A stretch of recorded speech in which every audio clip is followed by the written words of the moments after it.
Voici la réponse à la fameuse question que beaucoup de personnes qui doutent de l'existence de Dieu se posent.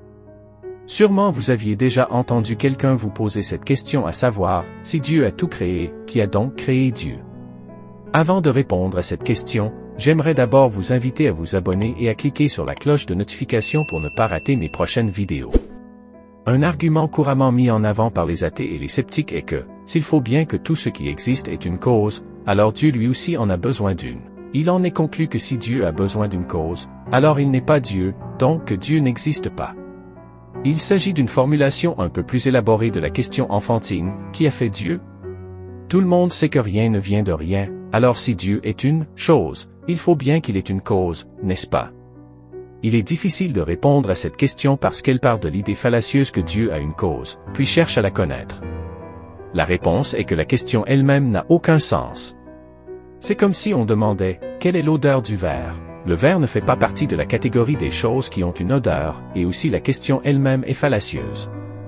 De la même manière, Dieu ne fait pas partie de la catégorie des choses créées ou qui ont une cause. Dieu est incréé et n'a pas de cause, il existe, tout simplement. Comment le savons-nous? Nous savons que rien n'est issu de rien. Alors s'il y avait eu un temps où strictement rien n'existait, rien ne serait apparu par la suite.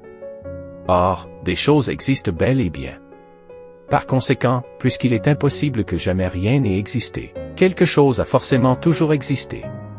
Cette chose qui a toujours existé, nous l'appelons Dieu.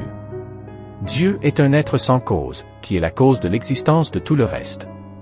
Il est le créateur incréé, qui a créé l'univers et tout ce qu'il contient.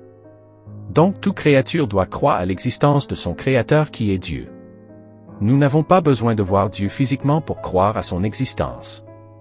Voilà pourquoi Jésus a dit dans Jean chapitre 20 verset 29, « Heureux ceux qui n'ont pas vu, et qui ont cru. » Si vous avez aimé la vidéo, n'oubliez pas de cliquer sur j'aime et de commenter pour agrandir notre famille.